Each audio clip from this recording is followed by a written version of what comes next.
vídeo de hoje eu sou um bonequinho 2D e você vai ver o processo acelerado de como eu desenhei o Jason, enquanto discutimos sobre arte estilizada ou arte realista, simples versus complicado, tudo isso logo depois da vinheta. Rushers!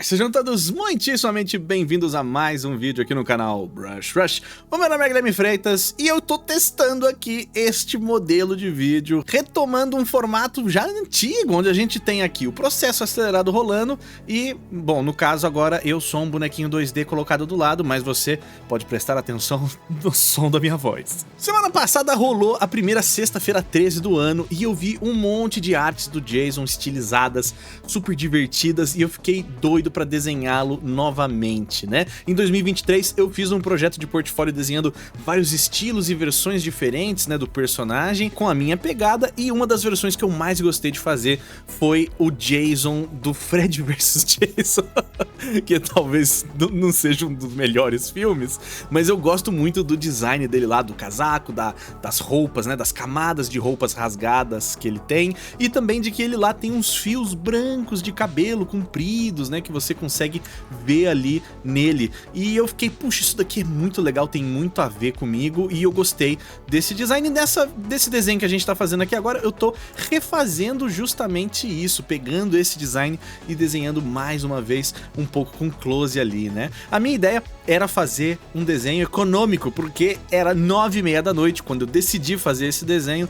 Na própria sexta-feira 13 eu falei, eu vou postar isso antes de bater a meia-noite, e eu consegui publicar com 1 minuto de folga somente. Então eu praticamente usei as 2h30 que eu tinha pra fazer esse desenho aqui. O que foi diferente, que eu não tinha reparado, é que esse mesmo ângulo do Jason aí, segurando o facão na frente dele, essa mesma pose eu já havia desenhado 8 anos atrás, que é esse Jason aqui, ó. Você pode reparar que ele é um pouco diferente, né? Uma das coisas que tem é que eu estou muito apoiado no realismo. Era um estudo de realismo, né? Eu usei uma referência dos filmes e eu tentei focar mesmo em copiar os esquemas de iluminação, né? As luzes de rebatimento que estavam tendo ali. E, lógico, ainda tem uma textura no pincel, tem algumas simplificações acontecendo, mas é uma estética muito mais realista. E isso vai ser muito contrastante com o resultado final que vocês vão ver do desenho aqui. Mas mesmo nessa etapa onde a gente tá, que ainda estamos focando, né, na linha e no traço, você pode ver o quanto que o design do personagem por si só já mostra que a gente tá indo em direção ao mundo da estilização. O pescoço dele é inumanamente gigantesco, a cara dele também, né, tá bastante estilizada, a própria máscara tem muito menos buraquinhos do que tem originalmente, o formato dos olhos, né, dos buracos dos olhos da máscara também estão sendo usados para trazer algum tipo de emoção diferente. Tudo tá sendo transformado para dar uma outra impressão, e essa é a essência e o poder, né, do estilizado. O realismo foca muito mais nas texturas, nos materiais, em ter essa verossimilhança, parecer de verdade, né? Então você usa as regras de iluminação, de perspectiva, de tipo de materiais, você usa as regras da vida real. No estilizado, você cria um novo conjunto de regras, você utiliza muito mais esses símbolos e abstrações para criar sensações diferentes ali, né? Uma dessas coisas que eu acho sempre interessante é ver como até algo simples como uma bolinha pode ser transformada, pode ficar com quinas mais duras, pode ser mais torta, né? Eu acho que os olhos dos personagens em Kimetsu no Yaiba é um exemplo legal disso, de que você tem o simples pupila e íris com quinas mais aquadradadas, e isso é só uma variação da regra, uma coisa que foge do mundo real para ter uma impressão diferente, um toque todo único. E o estilizado também permite que a gente foque na linha e na forma, né? Então as silhuetas podem ser mais exageradas, tudo para ajudar a passar aquilo que a gente quer de forma ainda mais impressionante, né? E aí que vem o nosso grande tópico, o nosso grande assunto do vídeo de hoje, que é essa relação entre a estilização e o realismo, o que é melhor, o que é mais interessante, mais difícil de se fazer. E eu acho que dentro da estrutura do aprendizado de desenho, do aprendizado de arte, a gente, né, acaba tendo que o realismo é a base para qualquer coisa, né? São as regras do mundo real, é onde a gente aprende a observar o mundo, a reproduzir o mundo, né? Todas as fundações de um bom desenhista estão ali na anatomia, na perspectiva, no desenho, na natureza morta, em observar os valores e as diferenças ali de tons, a parte toda de teoria das cores. Tudo isso nasce da observação do mundo real, né? As regras de perspectiva, de desenho, de cores, elas não surgem do nada, né? Elas surgem de tentar simular e entender como é que o mundo real funciona. E é somente uma vez que a gente tem esse conjunto básico de regras que a gente pode inovar e modificá-lo e adequá-lo às necessidades ali dos nossos projetos, né? E eu acho que esse é um fator muito interessante. Muitas das vezes os estilos são consequências de limitações. Sejam elas técnicas, porque faltam os equipamentos ou os materiais para se fazer alguma coisa, ou limitações financeiras mesmo, né? De tipo, a gente precisa economizar o máximo que der aqui para que a gente consiga reproduzir isso de uma maneira ou de outra, né? Então essas limitações acabam se tornando memoráveis, elas acabam identificando e criando estilos. E o que acaba acontecendo é que quando a nossa tecnologia vai aumentando, quando as nossas coisas vão melhorando, a gente tem que voltar atrás para resgatar essas coisas que são tão queridas da gente. Então, mesmo podendo usar muito mais cores, fazer tudo muito mais realista, a gente tem que optar agora em usar menos, em reduzir, em editar, né? E escolher. E aí que tá o ponto, né? Toda decisão de estilo é uma decisão de abrir mão de uma coisa para aceitar uma outra no lugar, uma outra que talvez tenha uma recompensa ali pra gente, né? Um ganho em algum aspecto. Um exemplo que tá bem fresco na minha cabeça aqui é a ideia do mangá ser preto e branco, né? Se o mangá é preto e branco, é porque houveram limitações na hora de reprodução, isso barateia, né, o custo de impressão do produto, e o mangá vira um item muito mais fácil de ser difundido, de ser compartilhado, de tomar o país, né, como é o caso do Japão lá, e a influência que ele tem. Muito disso se deve ao fato dele estar, sim, preto e branco em comparação com os gibis americanos, ocidentais ou até mesmo franceses que tem ali cores, né? Então tudo isso tem a ver, mas hoje em dia não daria pra fazer colorido, ou até mesmo as edições online não poderiam ser coloridas? Lógico que existem edições coloridas, alguns mangás têm páginas especiais em cores, né, que você tem ali no início dos capítulos, mas ainda assim a estética do mangá foi sendo construída ao redor da limitação, e hoje existem tantas convenções, tantas estratégias, tanta coisa foi desenvolvida em cima da limitação, que é maravilhoso, que é lindo e que só funciona daquele jeito, sabe? Por isso que eu sinto que quando a gente faz um anime de um mangá, a gente não tá construindo um substituto para aquela experiência, a gente tá construindo uma coisa acessória a ela, né? Uma coisa complementar. E a mesma coisa vale para toda essa onda que a gente tem tido recentemente de remakes e remasters, tanto para filmes animados como os da Disney, quanto para jogos que estão aí toda vez recebendo um remake e um remaster por aí, né?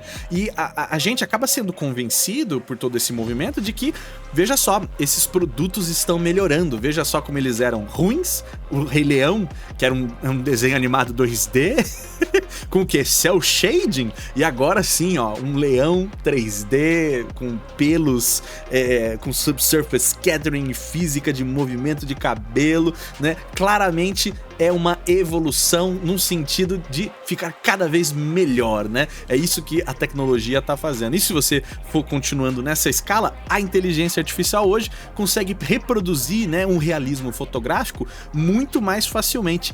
Então, né, pra que a gente vai querer ver desenho com todas essas limitações, em preto e branco, com cel shading, talvez com a cara do pixel art, que é uma limitação, né? Aquele 3D hand painted, que é uma coisa bem Play 1, bem Play 2, ou até mesmo o noise e o ruído que ficam nas partículas de prata dos filmes, né? Na captação ali do cinema, na celulose ali do negócio, né? Pra que eu vou... Se hoje eu posso ter uma imagem plenamente realista, plenamente perfeita, por que eu vou recorrer a todas essas estéticas, né? A questão é que todas as dificuldades desses processos, todos os problemas que eles apresentam, tudo isso é o que dá personalidade e carisma para essas obras, para esses materiais e para essas mídias. Tudo isso que em algum momento parecia um problema delas é justamente aquilo que torna elas identificáveis, memoráveis e tão nostálgicas pra gente.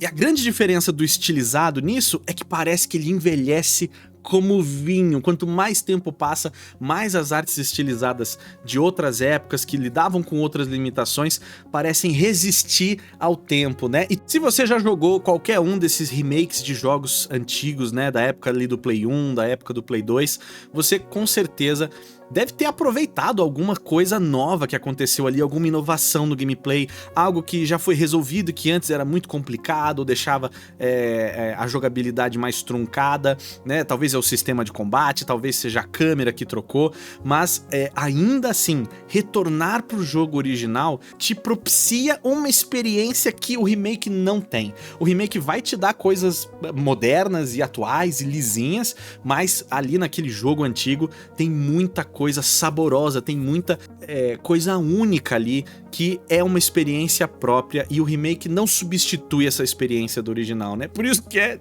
tão frustrante pra mim, que é tão difícil achar e jogar esses jogos antigos, né? Uma coisa que eu consegui fazer, inclusive, foi comprar um PlayStation 1 e também alguns jogos ali, e eu tenho jogado Silent Hill, tenho jogado Resident Evil, tenho ali também jogado um pouquinho de Crash, e por mais que todos esses jogos que eu mencionei já tenham uma versão remasterizada, reconstruída, e que eu gosto bastante porque elas têm a oportunidade de trazer novas visões criativas, de resolver problemas antigos, elas ainda assim não substituem a experiência original e a estética original e o sabor que tem ali, porque é algo único que não tem como a gente substituir.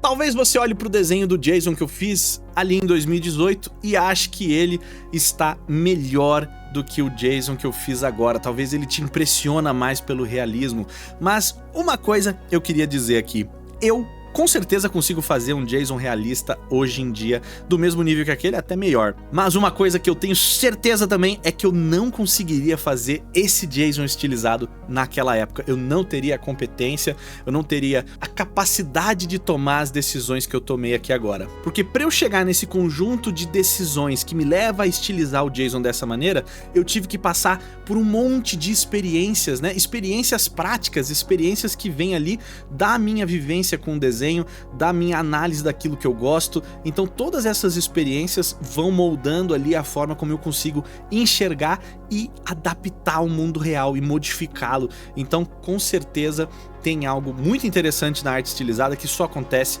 durante a nossa experiência, durante a nossa evolução aí dentro dessa atividade. Então vamos ver como é que ficou este desenho.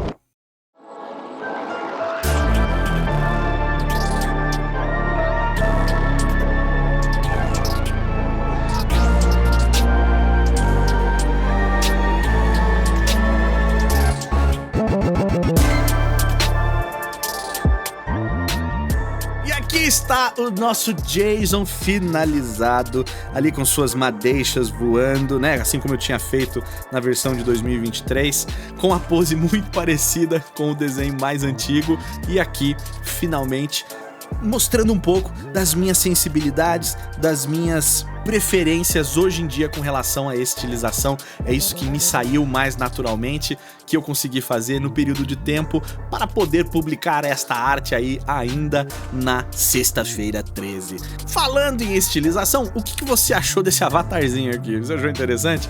Eu tô doido para fazer um vídeo sobre esse PNG Tuber aqui e quem sabe eu possa ir melhorando ele com o tempo, adicionando coisas novas aí, especialmente quando eu tiver que fazer um vídeo correndo como esse para vocês. Ah, e se você quiser aprender alguma coisa de desenho comigo, dá uma olhadinha no site brushrush.com.br, que as promoções de carnaval ainda estão valendo, ela foi prorrogada e tem mais alguns dias para você aproveitar os descontos e estudar desenho, pintura e 3D comigo lá no site brushrush.com.br.